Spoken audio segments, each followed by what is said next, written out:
until 7 p.m. We start off with the roundtable as usual, take it all the way up until about 4:30. Then we get to listen to sound bites of all the other stories that didn't make it to the headline or to the conversation on the roundtable, after which we will get into our other conversation for the day, the main conversation. There is a report that came out recently, conducted by a group that is into consumer advocacy, something about alarming rates of sugar in our consumables, babies even being caught up in all of that. We will be speaking about the implications of that with our guests who will be joining us in the 5 o'clock hour. And then from 6 to 7, we get to hear from you. My name is Somi, welcoming you this afternoon. That's S-O-M-I, short for Apenosumi. And I've got guests with me in the studio to kick off the roundtable conversations. And just so that you know, it is an all-immersive experience that we bring to you on Hard Fact, especially at this time. You can join us on Facebook and YouTube, where we're streaming this conversation live. It's Nigeria Info FM Abuja on Facebook and YouTube. Again, Nigeria Info Abuja. My mistake. All right. So Facebook and YouTube is where you can go. Let's get to our guests who are with us on the roundtable today, looking at a very critical conversation, and it has to do with the AGF's pronouncement that parties without elective seats should be scrapped. There is a matter in court as we speak. Chances are that any moment from tomorrow, we will get a ruling on it. We want to discuss the implications of that, parties without elective seats. And to help me make sense of this today, we've got with us in the studio Ebuka J. Anichebe. Hello, Ebuka. How are you doing today? Very well, thank you. Good to have you back here. Thank you. Yes.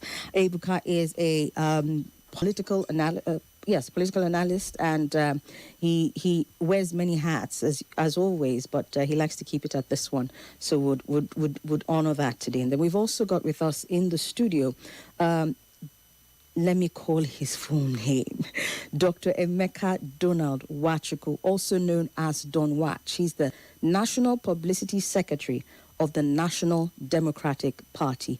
Welcome, sir. Good to have you here. Okay, we can hear you. Just put it up. No, you can raise it up. There we go. Okay, thank you. I'm pleased to be here. Glad to have you here, sir. You seem very soft-spoken for a national publicity secretary. When the time comes, we'll know whether I'm soft or hard. I see.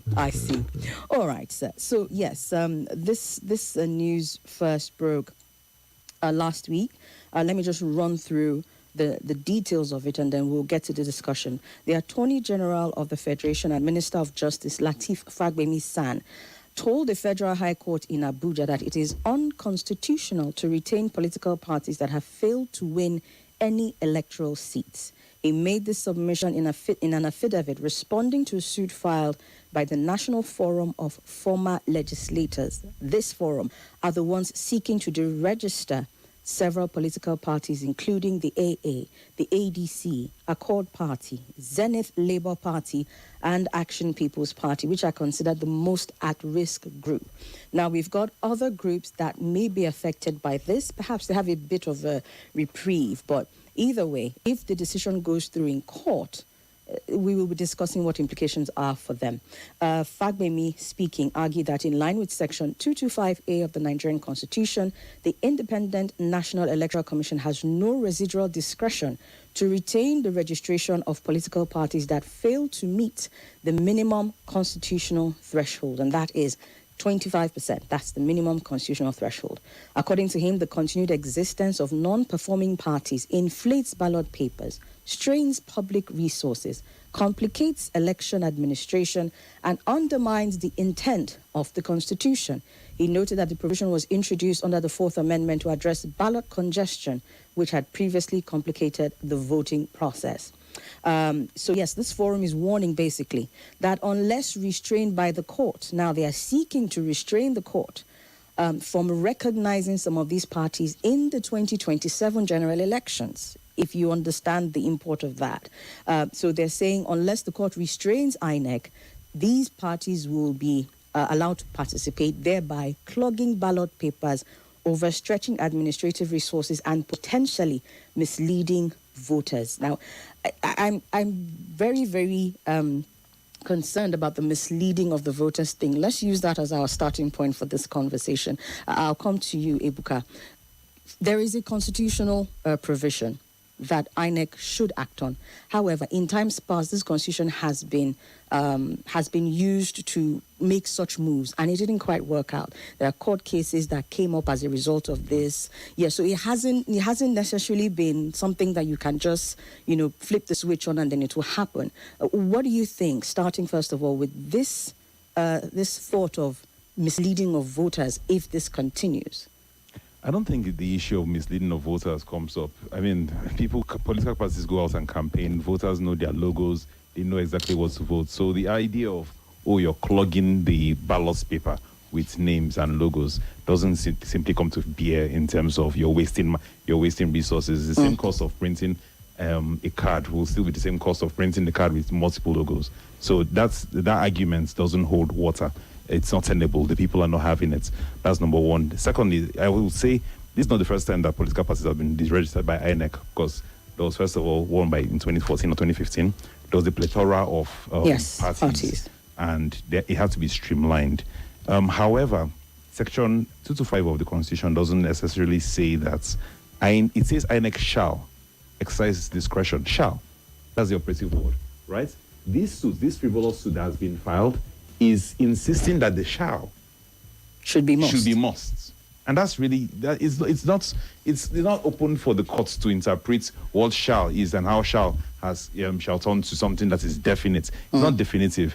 INEC and its officials should be able to sit down and, beyond just saying parties that haven't won a seat, that's not the only criteria that's 225 explains for. It also says, it goes on further to say, parties that have audited records, they have the financial records kept. So there's a long list of criteria. So making it simply about, a party should have a registered seat, should have won a seat. Otherwise, I'll give an example how a problem can come from this. ZLP party, right, that had a senator, right, in Nnewi. Just one seat. That senator has died, right? So is it supposed to, what's supposed to happen? They should be deregistered because they no longer have a seat. These are the issues that will come up, definitely, from you forcing the courts to micromanage every clause in the Electoral Act and force INEC to make a move. It's going to be contested from whether federal high courts to the appeal courts to Supreme Courts, just based on this. And it has happened before, so why should we be having this dance once again? I believe the suit should be thrown out entirely. All right, let's come to Don Watch, Mecca Donald Wachuku, Doctor. What do you think about this? Your party, for example, was deregistered and then sort of came back again under new leadership, got registered all over again. What do you make of this judgment, and do you think it will affect your party in any way? Yeah, first and foremost, our party is a new party. The NDP of the former wasn't our party. I see. Yeah, because it had its own logo, but our party is new, like everyone knows.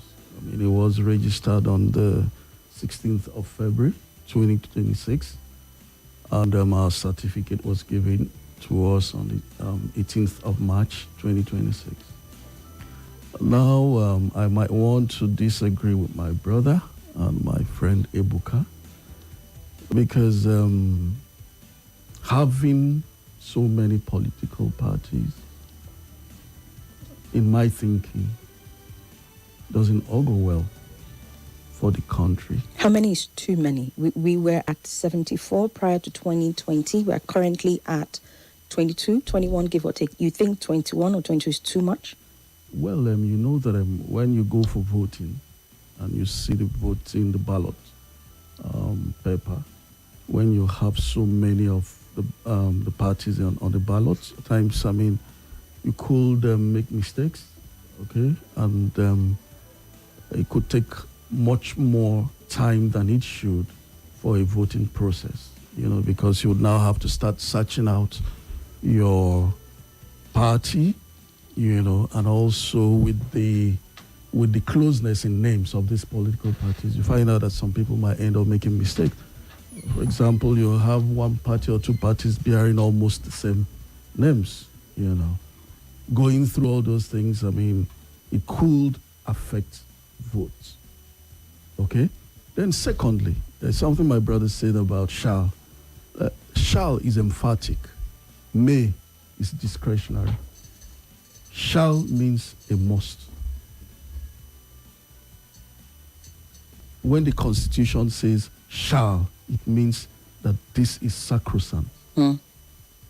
Now, you have so many reasons that could cause a delisting, which includes, of course, not having 25% in one state during a presidential election, not having up to 25% in a local government during a governorship election, not having councillors and all that, And also, even on logistics basis, INEC could delist. And this logistics also boils down to costs. Also, when your party does not have good functional offices, and then when things are not going on well within the party structure. Also, when you have litigations in court on internal issues. So you agree with the decision? I agree with the decision. That, it's good to delist political parties that are not... Do you agree with the basis for delisting as confusing the voters? I don't think it's confusing to voters. Oh, okay. It doesn't. Because I was just going to make reference to your party, the NDP, and people confusing for NDC, and all of that. Now you understand why it has to really, really get reduced, so that the pressure on the eye gets reduced. When you have a whole lot of them listed out there. So again, 22 is too much for you. That's where we're currently at. I wouldn't say it's too much for me, but in the thinking of the Attorney General of the Federation, it's all subject to everybody's thinking and decision. Okay. For the Attorney General, when he feels so, once there is a constitutional backing to whatever he has put out there, but my party, the National Democratic Party, is going to be on the ballot. Because we are fully registered. All right. We'll come back to that, and then we've got Ose with us in the studio just joining us. All of that will continue.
political parties ensures that public funds are not channeled into inactive organizations. But then also, there is the argument against it, saying that most democratic constitutions guarantee the right to freedom of association. And critics are arguing that as long as a group meets the legal requirements for formation, the state should not dissolve them simply because they haven't won an election just yet. And the timing of this coming up as well, is also of note, seeing as they have been clamoring from the Nigerian opposition especially, that there is interference with this administration. And so, from nowhere, all of a sudden, we are having this conversation, and we'd like to hear from you and your thoughts on it. Ose, welcome to the show. Thank you very much, Somi. It was a pleasure being on your show. So you now came and sat down beside me, and you are so tall, and you will not intimidate me. No, it's not my intention. It's not? No, not Okay, all right, let's talk. Your thoughts on this very quickly before we get into some of the other conversations around this. The move to deregister political parties, is it not a political purge by this administration? No. Why do you think so? I feel there are laid down rules and regulations that guide registration and delisting of political parties. So if a political party hasn't met or fulfilled its obligation to be left as a political party, I feel it's within the constitution and within the guidelines for them to be delisted. I don't think any rule is being broken. I don't think it's a political purge. And these are political parties that don't even field candidates. They don't even have a geographical widespread. So I'm giving what we've been seeing so far, where politicians just move to, it's almost like an empty vehicle for them, where politicians just move from one party to another party to a new party, a party that had probably zero membership before. They will just come hijack the process, hijack the structure, and use that as a platform. I think it's almost like doing a disservice to people that have put in the work in building from the grassroots, in trying to enlighten people about their manifestos, about their ideologies and everything. I think it does them a great disservice if they are just political parties waiting there for people to just come and use them as a tool. I don't think that's what our democracy or the idea behind forming political parties. I don't think that was the idea behind it. Ebuka, do you think that these parties are special purpose vehicles? I don't. Or are they actually incubators for new ideas? I don't necessarily agree with what my colleague Ose has said now. Let me give case in points. Last election, we had a political party run by what's the founder of Sahara Reporters? I don't think. Sure. The Sure party, did it win any seats? Will you call it a placeholder? Will you call it, just because you cannot use one metric for deciding whether to deregister a political party? The metric cannot only simply be that you must win a party. Some parties are set up for different purposes than just winning an election, right? It could be for representation, and which is what democracy is about. It's about finding the voice. If tomorrow Somi here decides, she wants to go and form a party that is exclusively for women by women to run on women issues, and your first time around you don't win, are you supposed to be deregistered simply on account of that? No. So you must have a whole list of weighing points, right? As opposed to just one sticky point of you must have a seat. No, that's just, it's going to muffle voices. It's going to muffle the voices of people. It's going to disenfranchise people who, for example, may have just a political party that is in their own states. It's not going out of the states, it's just within the states. Then what happens to them if they haven't done that? You're going to muffle innovation. If anything, you're going to silence innovation. And I'll tell you what. I'll tell you why this is important. There are ideas from other political parties that you can borrow, even as a ruling party. When in their by the time you delist them, you're not going to listen to their mandates. You're not going to listen to their ideas. You eventually just, in a large way, not only disenfranchise the founders of that party, but by and large, the people that they intended to represent by setting up that party. You were shaking your head in disagreement. I think my brother is misunderstanding this whole thing. I don't think there is a particular thing that was said that is the reason why these political parties are going to be deregistered. No, it was stated, sir. There are several other reasons as stipulated in the constitution. Nobody suits. Hold on a bit. You see, let's not be unfair to the Nigerian constitution, and let's not kind of mislead the public. You know, there are so many reasons why a political party could be deregistered. And remember, mind you, there is no time to stop political party registration. Am I correct? Now, when you do not deregister these political parties and they are inactive, what happens in the next electoral cycle? What makes you deem them inactive? Because they are not with electoral seats? Not necessarily. Remember, go through the Constitution. It talked about not just failure to win one electoral seat. It said achieving 25% in one state during a presidential election, or 25% in a governorship election in the local government, or not having one councillor, or remember all these things are or, meaning that the Constitution has given political parties the opportunity to find a place. It also said functional office. These are internal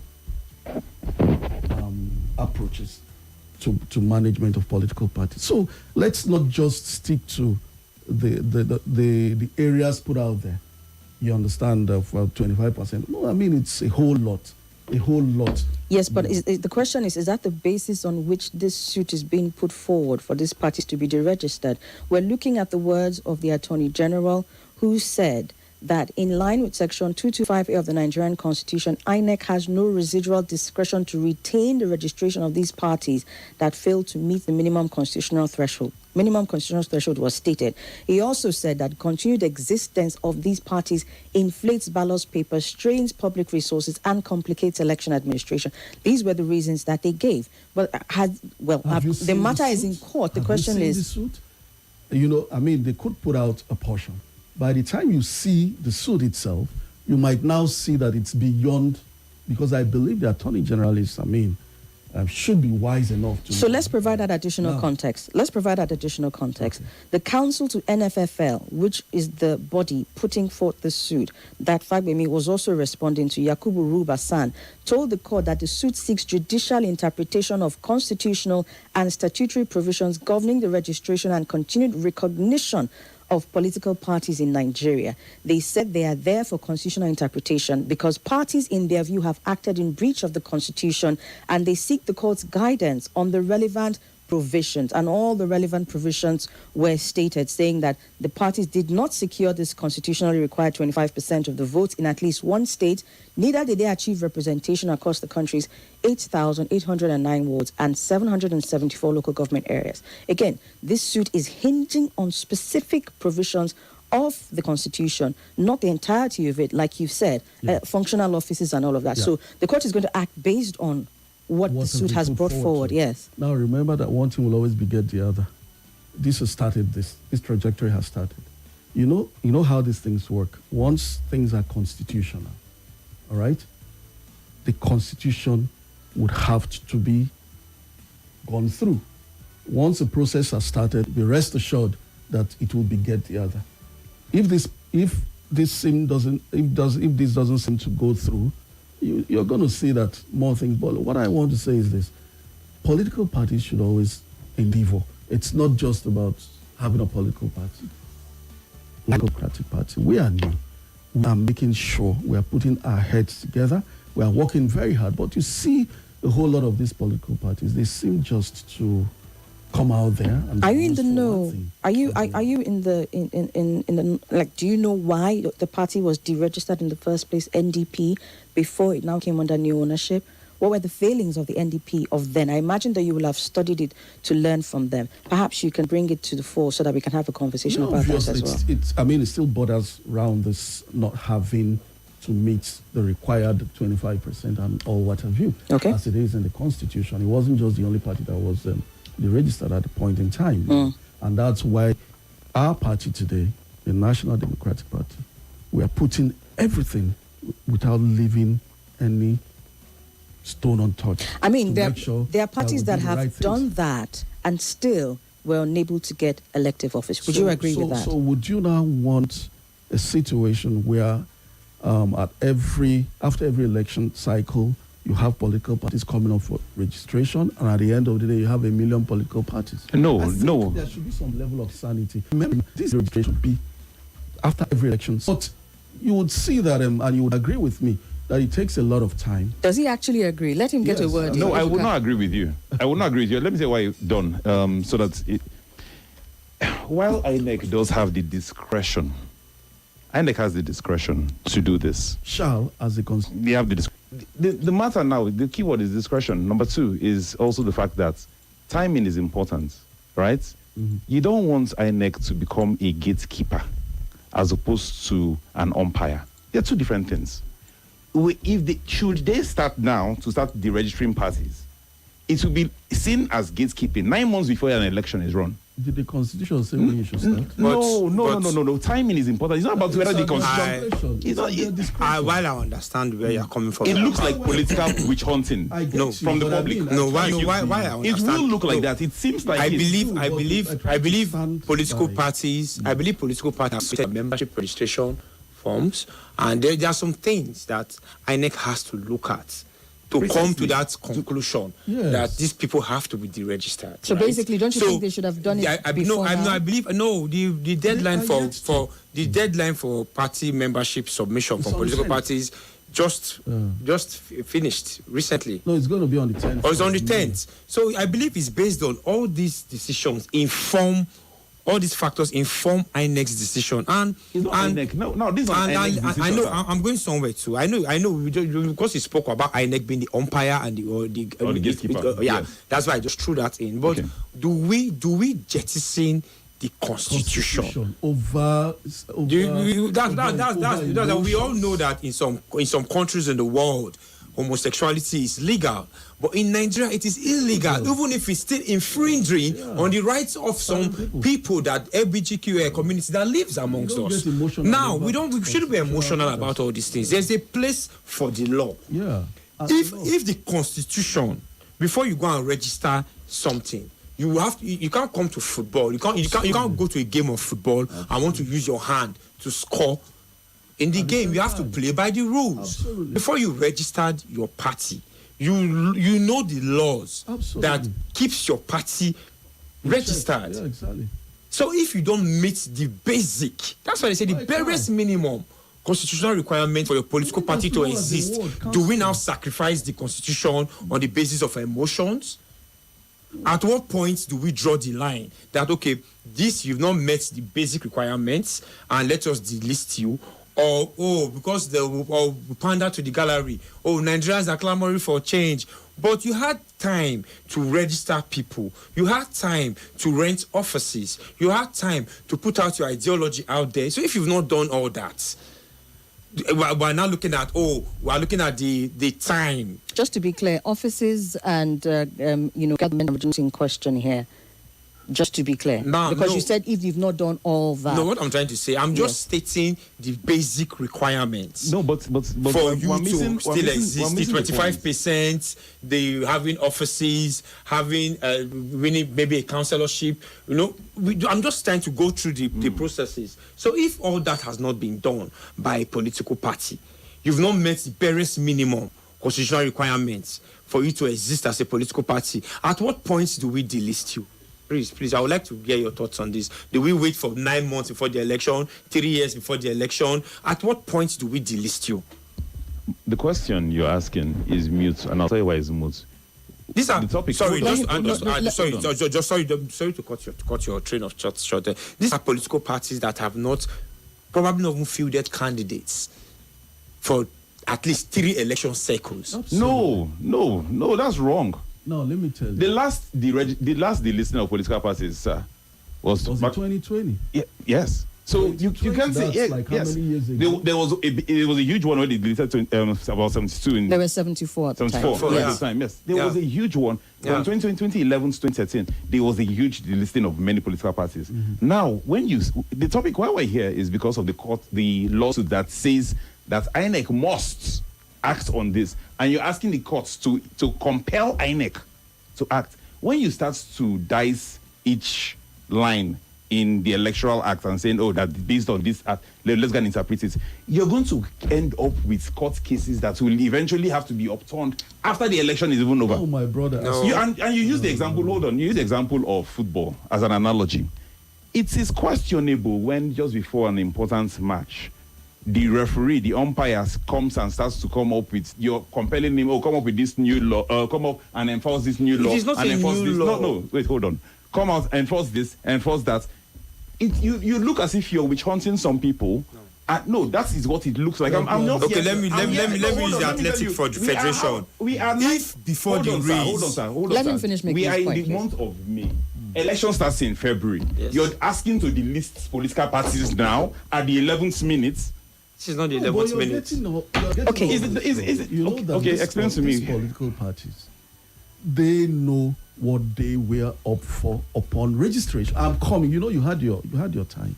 Now, a political party is set up for a certain purpose, and there are certain things you're supposed to put in place. All right, before and within and after an election. No doubt. Okay. Now, if INEC has allowed this to happen, the first year, the second year, in preparation for the next election cycle, you're not able to put yourself together, and you are still waiting for INEC. And mind you, while all these things are going on, more political parties are also coming up They are for registration. So why would we keep having political parties that are not functional? And remember, there is always some kind of, would I say, grant or some kind of amount given to political parties. I don't think, it makes any sense to have a political party. You are telling me that political parties function for different reasons. No, political parties function to win elections. All right, let's take it to the listeners. And NDP is functioning Don't now watch. to win Do you have any? elections. Don't watch. Do you have any 25%? You win 25% in the last election, sir. I'm just telling you that No, I'm just asking you. Remember, I said earlier Okay. on that we got our registration Re-registered. not re-registered. Okay. We didn't have anything with the former NDP. So our you're NDP asking. is a new NDP. We registered. We got registration on the 16th of February 2026. Got our certificate on the 18th of March 2026, and we are putting our heads together, knowing fully well the implication of what the Constitution says. Okay. So, and every other political party should have that at the back of their minds that this awaits them should they not meet any of this. So of these things that's you stipulated. rather have Now, a hold on, child now. that is Now, new now, if- than one no, that no, is no, no. simply. That's what you're saying. You're Don't asking watch. that they eliminate Don't your watch. competition. If- What you're asking is anti-democratic. You're asking that Gentlemen. your competition should be eliminated simply because they did not have 25%. It's constitutional. No, I'm you're, not saying that. Gentlemen. because it's constitutional. No, hold on, but it then seems as though you found a loophole to find. You found a loophole. Hold on, I understand that. Because I'm an opposition party. No, doesn't but you found a mean loophole that I should to keep eliminate your staying fellow away from opposition facts. parties. It's It's not a anti-democratic. no, it's not a It's a loophole. loophole because you're It's asking the that a new. Constitution. What he's saying is that because he was born yesterday, people that were born 4 years That's not ago what I'm should be saying. delisted. All right, No, gentlemen, let's take a that's not what he's breather. saying. No, I said the Constitution Don't must watch. be abided Don't by. watch. Thank you so much. Let's take a breather. We need to get to the listeners. Don't worry, the conversation will continue after we hear from them. So the phone lines are open. Let's talk. We've heard from our guest 0809 597 4869 and on WhatsApp 0809 993 0137. This move, is it a political purge or is it an electoral necessity so that there will be sanity in the process? Let's hear from you. Good afternoon. Hello? Welcome. Yeah. My name is CJ from Ottawa Lake. Welcome, TJ. Yeah. What I can get from this, your guest there is this. Honestly, to go into court telling INEC to register the registered political party is very wrong. INEC did not have a legal team or an advisor who is a son. He says to me, let me tell you, you cannot tell a football team in a Premier League that the position is for relegation. INEC knows all those things. But what to me, I see on all these things to me.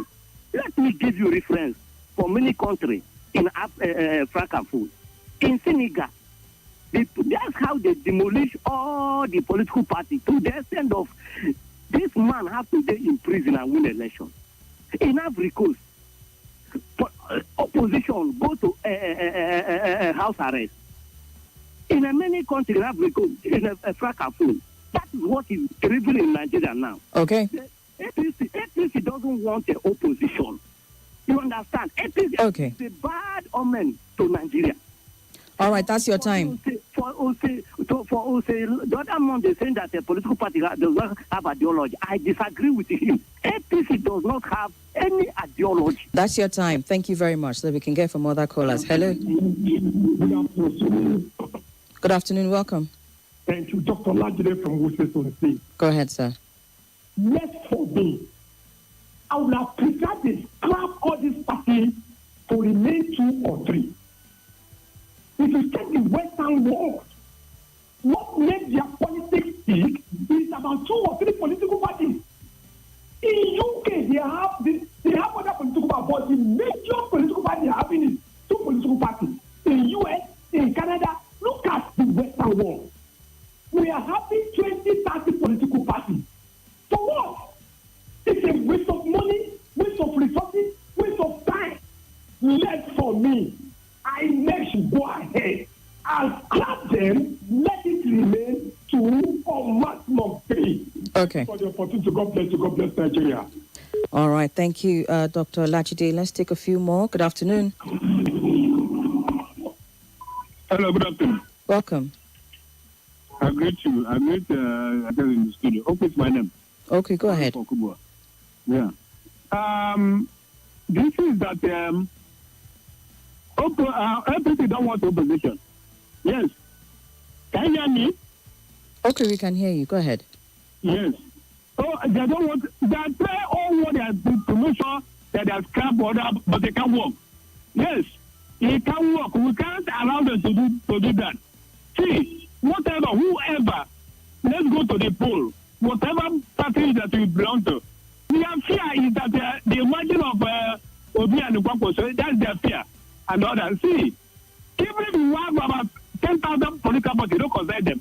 Let them go and conduct free and fair election for us.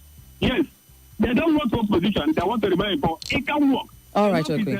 We are tired of hunger and poverty and unemployment. Have a nice celebration. Thank you. Thank you, Okwi. Good afternoon. Good afternoon, Somi. Welcome. My name is Abokar calling from Gogoleta. Malam, welcome. I need to thank you, sir. I didn't know that you are aristocratic lady until that last Saturday. You are very jealously guided. May God provide you with more protection. Thank you for the honor and the respect you give. Amen, sir. Amen. I agree the best in the studio. We have to compare. We have to make comparisons with latter history, political development of some countries. In South Africa, ANC was formed in 1912. They were there as a political party. They even went into what they call a violent armed struggle before they even across many obstacles before they even all used 2 years until in 1993 before they won election. About 81 years of struggle for ANC before they formed government. So it is not at the discretion of the government of INEC to register any political party. Let people of Nigeria make decision. That is the final. Just last week or 2 weeks in Bulgaria, a fresh graduate that come out of university formed a new party and displaced the ruling party who has been in power for 16 years. So let me in Britain there are some parties like Farmers Party, Fishermen Party, who never occupy political offices, but they voice out the grievances of their members. So let all this Margo. So for me, I don't want to say anything insulting. Thank you. Thank you, Marambak Abubakar, and thank you for keeping it PG. Hello? Hello? You don't seem to be there. Let's take this voice note very quickly and then a few more messages. Good Hello? afternoon, Somi. Good afternoon. Greeting to your guests in the studio. What they are talking about, whether the INEC have the power to deregister political parties or not, or whatever. But what I think is the planners or those who wrote that, who put that law, does not make it that way. That political parties, that is not what they meant. It's just the same thing like they said before you win presidential election, you must win 25% of Abuja. And the last time, Tinubu never won the 25% in Abuja. And the Supreme Court said that was not the mind or the intentions of those who draft the Constitution or the Electoral Act. You understand? And they wave it away. So this one, I think that is not what those who wrote that meant, that if you do not win anything, you'll be deregistered. If you do not win anything, you should be... where will you have your plans on ground? At least when the Electoral Act come and go, you plan again and attract more people to it. You can win. By saying that if you just go one Electoral Act, if you do not win, you go. I think that is very wrong. My name is Joe from Maraba. All right. Thank you, Joe from Maraba. Joe, hinging his argument on the fact that parties need time to build momentum, and all of that. But just before we go on the next commercial and then come back to our guest, just to give you a sort of bird's eye view of where we are currently in terms of the parties. About 22 parties are registered, approximately 12 to 14 currently hold no elective offices at either the National Assembly or State Assembly levels. Recently registered parties, of course, have no seats. That's where Don Wash's party falls into, because they have not yet participated in a general election cycle. That's the NDP, NDC, and the DLA. So NDP is the National Democratic Party, the Nigerian Democratic Congress is NDC, and then there's the Democratic Leadership Alliance, all registered or restored this year, basically, depending on which one we're speaking about. Then there are several parties that participated in 2023 but failed to secure a single seat in either Senate, House of Rep, or any state House of Assembly. And this group includes the APP, the ADP, Africa Action Congress, AAC, that's the name that Ibuka was trying to remember. That's Shore's party. There's the Allied People's Movement, APM. There's Boot Party, the National Rescue Movement, and the People's Redemption Party. Then, of course, the two major parties who are currently fighting to prove that they still hold elective relevance to avoid AGF's proposed scrapping are the ADC, that's African Democratic Congress, and Accord Party. And yes, that's where we currently are at. Parties with confirmed elective seats, however, APC, PDP, Labour Party, NNPP, APCA, SDP, YPP, and ZLP. Some of them holding very limited seats indeed. But this is the status of things, and we're going to come back and speak a little bit more. We've got the news coming up in a couple of minutes, so every other conversation will pick up at that time. But for now, it is still your number one talk station, 95.1, Nigeria Info. And on the Roundtable, we are trying to answer the question: is this move a political purge, or is it necessary for electoral sanity? Stay with us. We'll be right back. Stay on track with Nigeria Info. And PFN Stone Bishops. Talking about Mourinho and AS Roma. Paulo Dybala joined forces with Mourinho. And then so the aviation workers also want to join the strike. More access to all the top stories and more. 95.1. Let's talk. At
right on time as we are having a conversation on the roundtable this afternoon with our guest here in the studio.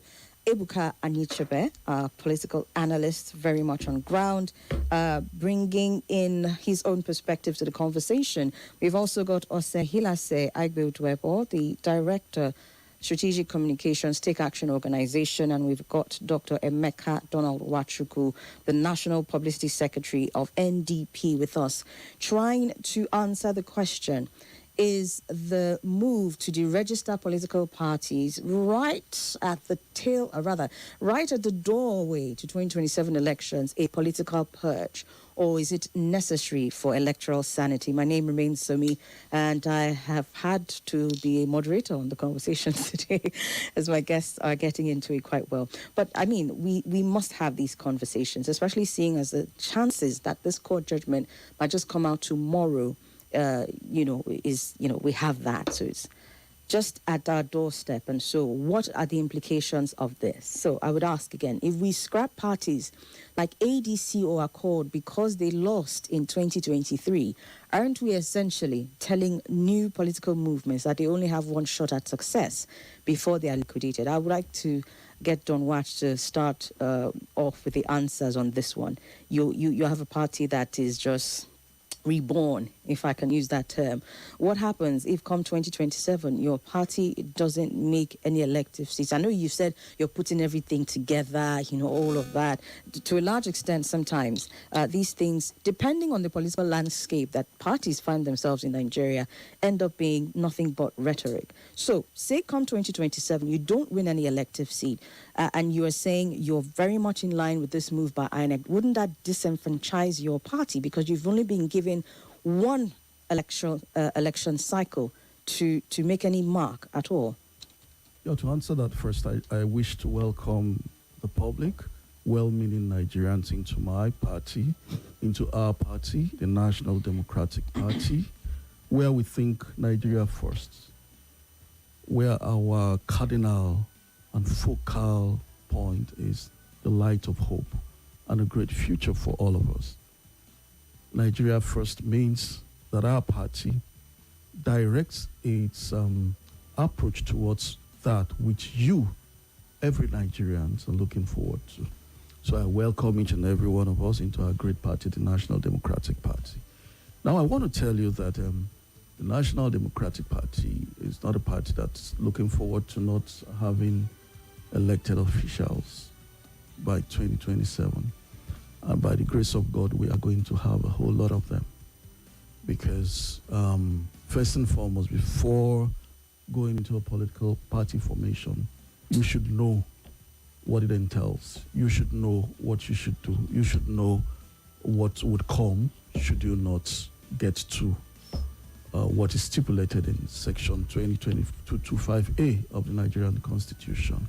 There is no ambiguity to it, and we don't get sentimental or emotional about the Constitution. So you would not feel disenfranchised if come 2027? I need you to answer the question. We will not feel disenfranchised. And I also let you know, I just want to also let you know that I think that INEC normally gives some time. Because if you look at it empirically, you would see that the listing was in 2020. Okay? And there are elections that are off-cycle elections. Okay? Now, political parties are not meant to just be situated in the states or in the local governments. Political parties are national, as it were.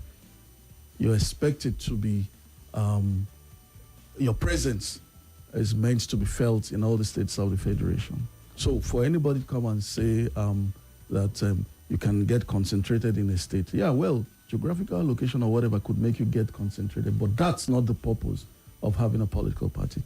A political party is supposed to have a widespread outreach, a widespread reach to a whole lot of the states of the Federation, okay?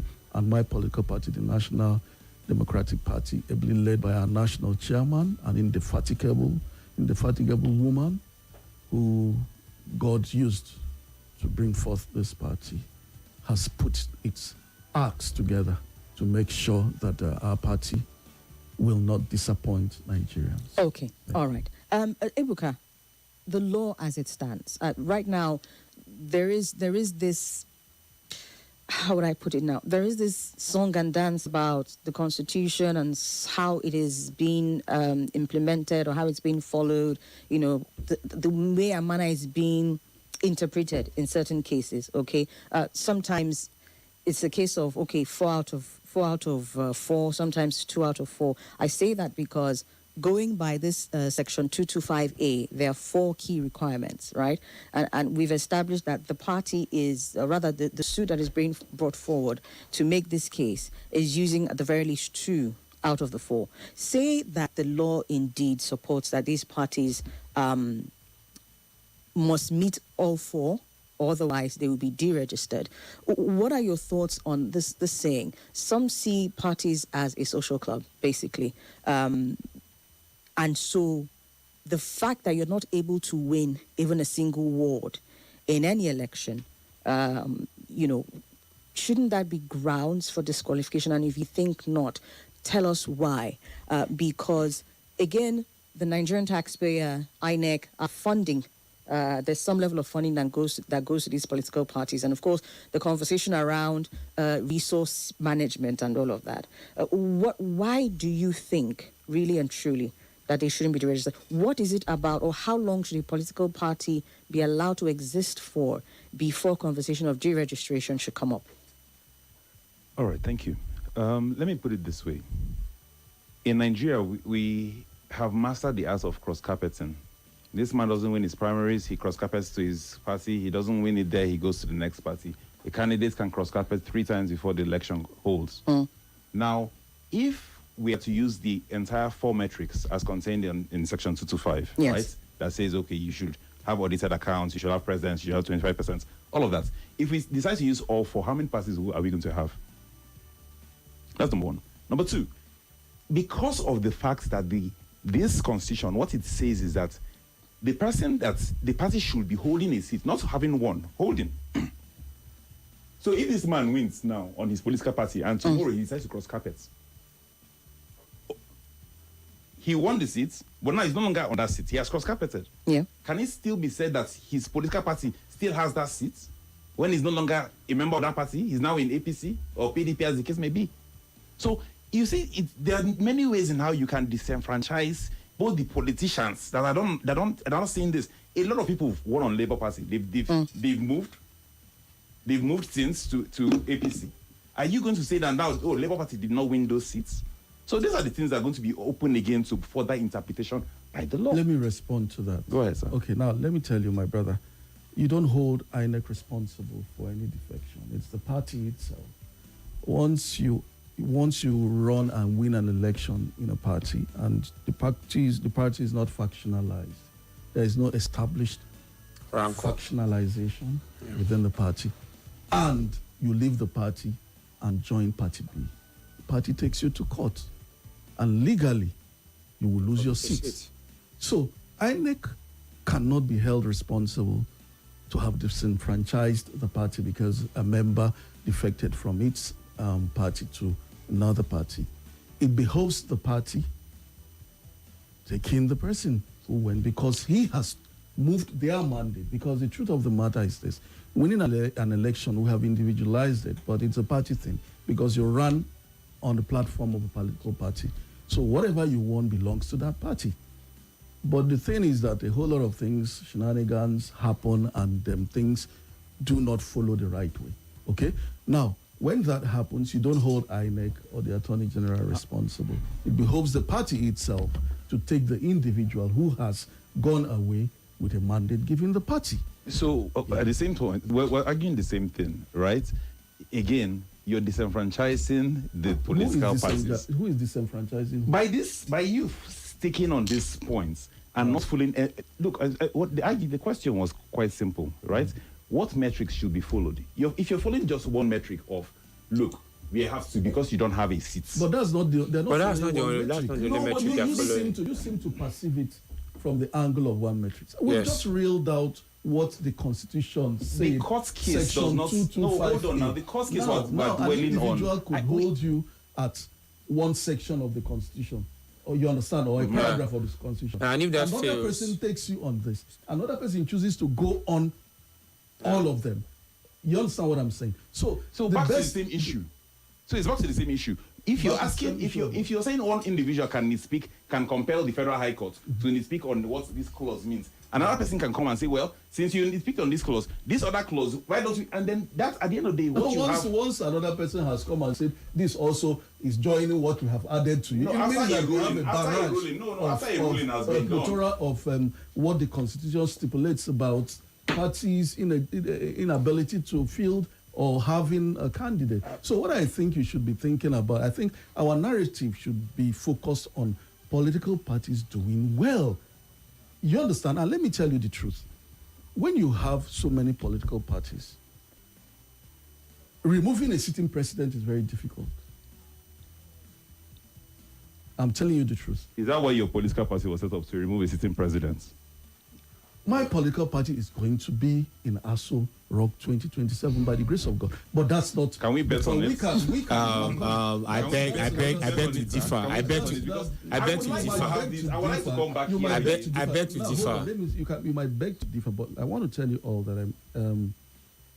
in 2015, a sitting president was ousted. Okay? Nobody believed it. All the parameters, all the paraphernalia of government was within their confines. Okay? And it happened in 2015. Who says it cannot happen in 2027? And mind you, some of the things that we are seeing, doesn't that spell out something to each and every one of us? It does. You know what it does? It does spell out that there is some fear somewhere. Because you can't have like 31 governors and you're still, you know what I mean? No, we don't know what you mean. We don't know what you mean, sir. No, you can't have like 31 governors. Okay. And you are now going about campaigning. No. Chasing certain things. Like what certain things? Like let's be explicit. Chasing people and political parties in one way. However, not to say you're still not saying anything, sir. You said chasing people and political parties in one way. It's still very vague. It's very vague. You're making a vague statement. No, that's not the topic. That could be the topic for another day. But you're trying to establish a point, and there are so many fallacies in your journey to establishing that point. So we would like to be clear. First of all, you said categorically, that your party is going to occupy the Aso Rock seat, which I beg to differ. You said categorically that the ruling party is scared. I never. You use the word scared. You said, but if they are not scared, why are they chasing? Why are they chasing? No, that's what I'm trying to say. If you are going to make assertions or assumptions, it's good we are clear on these issues. Yes, because you are a member of a political party, right? So I believe you are speaking on behalf. I believe you are speaking on behalf of your political party. Anything that comes out of your mouth, it represents the opinion of your political party. Is that we are prepared for 2027. We are putting our heads together for 2027, and I assure you that our party will win 2027. Now, going back to the issue of what you just said. Well, you were having a train of thoughts, which I tried to go for. He was digressing. Shall we move on? Yeah. Let's leave that alone for now. Okay. So, a big question here, and this is for all of you to answer. We're looking at a system of deregistration that has happened over time, and now this push is being made again for another deregistration. The analytics show that if indeed this court judgment does go through, chances are that will come down from like 22 to less than 10 parties going into the 2027 election. Some have said that will present a sort of de facto two-party system type situation. Do you think Nigeria is ready for that? I think it will strengthen our democracy. One, I also think that it's not. They're already forming a coalition, right? Who's forming a coalition? All the other parties. They did it in the coalition summit in the Badon declaration. No. When I mean all the other parties, majority of the other parties, the 22 parties you just named, aside the ruling party, majority of the other No, parties. the 22 parties, the ruling party is part of it. That's what I say. Aside the ruling party, Okay. the remaining parties, a bulk of them, Is the wrong word. Yes. Coalition is when so many parties come together to form answer one one party. party. That's a But when you say merger. alliance, That's a merger. It's an alliance. No. He's more What's going correct. on is It's an alliance. Yes. Coalition is more like a measure. A measure, yes. A coalition measure I use interchangeably. But Okay. an alliance? It's an alliance. Okay. It's an alliance Okay. to run. Okay, so thank you. To field one candidate for the presidency alone. Doesn't mean that's a coalition. Tomatoes, potatoes. Now let's get to what I was trying to say. Alliance has been formed by a bulk majority of the remaining parties. So whether they delist 10, the remaining 10 can still form the alliance. I agree with you. Do you understand? Whether they delete, you get what I'm trying to say? Because most of all, they are now they are all, it's almost like a single purpose vehicle, an SPV right now. So even a special purpose vehicle. So whether you remove 5, the remaining 15 will still continue. There are 5 you remove. Their members, if they had any, would go and join the remaining ones. So still try and do what they intend to do, which I do is an effort in futility. But it's okay. People have to exercise energy in different ventures. So if that's how they've chosen to exercise their effort, then it's fine. It's within their rights. But what I'm trying to say, delisting or deregistering political parties at this point in our election cycle doesn't amount to disenfranchising Nigerians, because Nigerians were not going to vote for those political parties anyways, because we don't even know them. You don't know that Nigerians were not going to vote anyway. There are records. There are records. Records of what? The political parties that are being threatened with the delisting or deregistering, if they've gone through an election cycle, there are records there. How many votes did they garner? So if you have 0 votes, again, you're judging based on one election cycle, and that is perhaps the point of this conversation. How many Nigerians should that be allowed? How many Nigerians know these political parties? How many Nigerians can know of political parties within one election cycle alone? Have you given them time to gain momentum? Have you given them time to build on their ideology, to participate in a few off-cycle elections, for example? Have you given them time to do that? We're talking of local government elections also. Well, let's not just focus on the presidency. No, I'm talking about any elections. Now, the local government elections were conducted across the off-cycle elections, general elections. We have even appointments. We've seen a president that has appointed from the opposition party a member of his federal cabinet. So even on the local level, state governors appointing people from opposition political parties. No, I don't think constitutionally that's no, it counts. I know what I'm trying to say. No, I'm trying to say at least it will give you that sense of you have something to offer, or there's something. I agree with him is this, okay? Alliance. The listing has no consequential effects to alliances. The listing political parties, reducing the number of political parties has no consequential effect on alliances. Okay? So for me, I feel it's even better for that to happen so that all of them can now come together and have a settled mindset. Yeah. Because when you have so many of them and they are planning alliances, you find out that some of those smaller ones can go and go against the alliances. You understand what I mean? So for me, I feel, for me personally, I think this is good. All right. Yeah. Okay. Let's get to hear from our listeners, and then we'll get final words from our guests before we wrap it up. For you, as a Nigerian, do you think that this move, if it does scale through and they get judgment in favor, that do you think it will disenfranchise you? Let's get your thoughts on it. 0809-597-4869 and on WhatsApp 0809-993-0137. Let's talk. Are you there? Good afternoon. Good afternoon. Welcome. My name is Alex. I'm calling from Wales. All right, Mr. Alex, go ahead. You have a minute. I think that suit is very, very unnecessary. That is why some people are saying that the Attorney General should not be appointed by the President.